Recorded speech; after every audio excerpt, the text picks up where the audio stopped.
नमस्ते बच्चों, सुप्रभात। आज हम कक्षा तीसरी का पाठ क्रमांक 4 संदर्भ सामग्री कोना इस पाठ का अध्ययन करने वाले।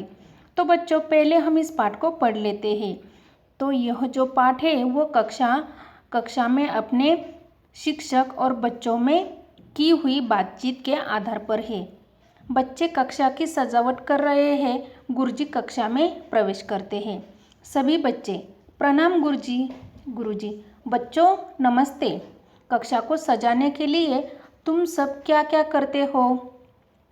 कर्ण, हम अपनी कक्षा स्वच्छ रखते हैं, दीवारें सजाते हैं, सुविचार लिखते हैं। गुरुजी, बिल्कुल ठीक। अच्छा, हम अपनी कक्षा में नया क्या कर सकते हैं? सब बच्चे आपस में खुसर फुसर करने लगते हैं। अमीना, गुरुजी, हम अपनी कक्षा में छोटा सा पुस्तकालय बनाए। जॉन, इसमें समाचार पत्र, कहानी, कविता, सामान्य ज्ञान की पुस्तकें रख सकते हैं।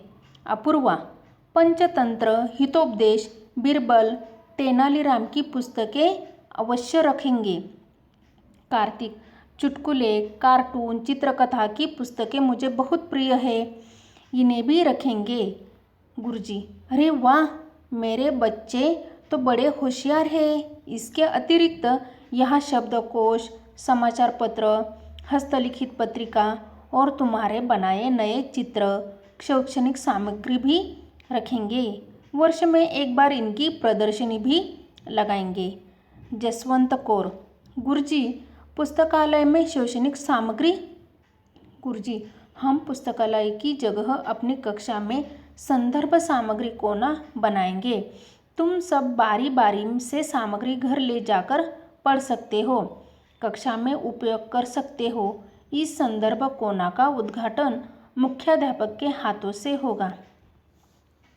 तो बच्चों, यहाँ पे जो बातचीत बताई गई है वो अपने शिक्षक और बच्चों के मतलब छात्रों के बीच में हुई बातचीत यहाँ पे बताई गई है।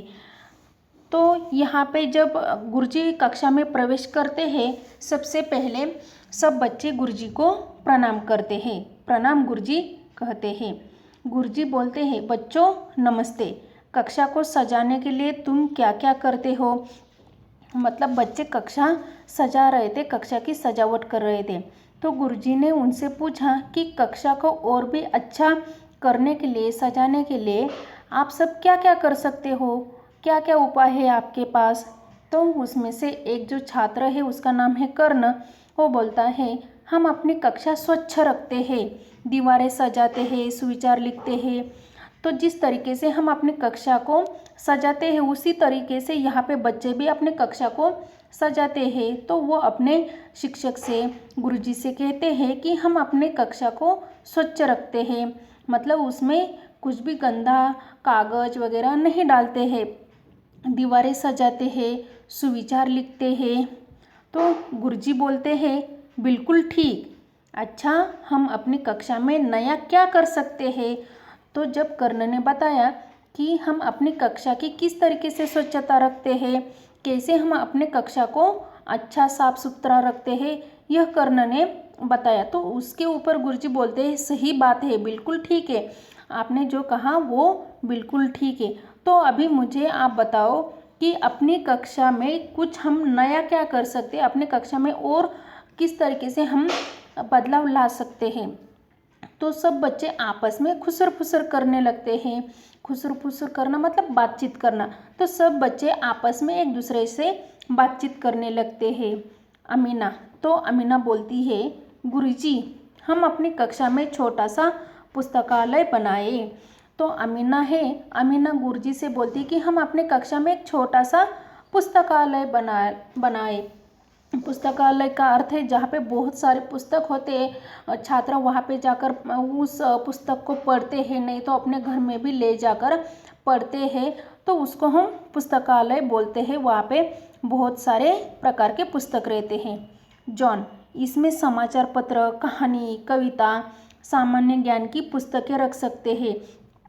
तो जॉन ने अमीना को सहमति दिखाकर बताया कि हाँ गुरुजी, हम इसमें समाचार पत्र मतलब जो हमारा वर्तमान पत्र है वो भी हम रख सकते हैं। अलग अलग कहानी के पुस्तक भी हम रख सकते हैं। अथवा जो कविता है, कविता के पुस्तक रहते वो भी हम इसमें रख सकते हैं। नहीं तो जो हमारा सामान्य ज्ञान की पुस्तक रहते वो भी हम पुस्तकालय में रख सकते हैं। तो अपूर्वा ने भी अमीना और जॉन के साथ सहमति दिखाकर बोला कि पंचतंत्र, हितोपदेश, बीरबल, तेनालीराम की पुस्तकें अवश्य रखेंगे।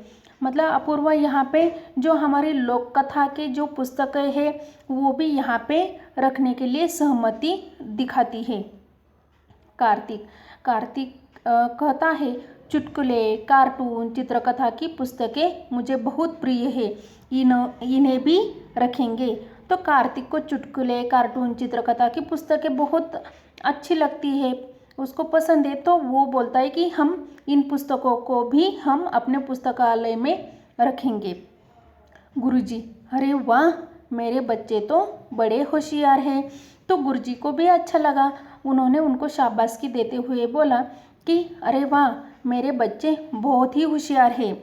इसके अतिरिक्त यहाँ शब्दकोश, समाचार पत्र, हस्तलिखित पत्रिका और तुम्हारे बनाए हुए चित्र, शैक्षणिक सामग्री भी रखेंगे। वर्ष में एक बार इनकी प्रदर्शनी भी लगाएंगे। तो गुरुजी बोलते हैं, आपने जो बताया वो तो बहुत बढ़िया है, लेकिन इसके अतिरिक्त का अर्थ है अलावा। इसके अलावा यहाँ पे हम शब्दकोश, समाचार पत्र, हस्तलिखित पत्रिका और तुम्हारे बनाए हुए चित्र, शैक्षणिक सामग्री भी रखेंगे। मतलब जो भी हमें शिक्षण के लिए, हमें पढ़ाई के लिए सामग्री लगती है वो भी हम यहाँ पे रखेंगे। और इन सब सामानों का हम साल में एक बार प्रदर्शन भी लगाएंगे। जसवंत कौर, गुरुजी पुस्तकालय में शैक्षणिक सामग्री। तो जसवंत कौर गुरुजी से पूछता है कि गुरुजी, पुस्तकालय में शैक्षणिक सामग्री किस लिए चाहिए? तो गुरुजी बोलते हैं, हम पुस्तकालय की जगह अपनी कक्षा में संदर्भ सामग्री कोना बनाएंगे। तो गुरुजी क्या बोलते हैं कि हम पुस्तकालय की जगह, मतलब पुस्तकालय खोलने की जगह हम क्या करेंगे, अपने ही कक्षा में, मतलब अपने ही क्लास में एक संदर्भ सामग्री कोना बनाएंगे। एक जगह पे हम अपनी जो सामग्री है वो रखेंगे। तुम सब बारी बारी से सामग्री घर ले जाकर पढ़ सकते हो। मतलब उस जगह पे, उस सामग्री में हमने जो रखा है, पुस्तक रखे है, सामान्य ज्ञान की पुस्तकें, समाचार पत्र, कविता, कहानी, कार्टून की पुस्तकें, जो होगा वो क्या करेंगे, हम घर में ले जाकर पढ़ भी सकते हैं। कक्षा में उपयोग कर सकते हैं। अगर हमें कक्षा में चाहिए होगा पढ़ने के लिए, नहीं तो शब्दकोश ढूंढने के लिए, तो हम कक्षा में भी उसका उपयोग कर सकते हैं। इस संदर्भ कोना का उद्घाटन अध्यापक के हाथों से होगा। तो सब छात्रों ने और गुरुजी ने मिलकर तय किया कि हम अपने ही कक्षा में संदर्भ सामग्री कोना बनाएंगे और उसका जो उद्घाटन है वो हमारे मुख्याध्यापक के हाथों से होगा। तो बच्चों, मुझे आशा है कि आपको यह पाठ समझ में आ गया होगा। धन्यवाद।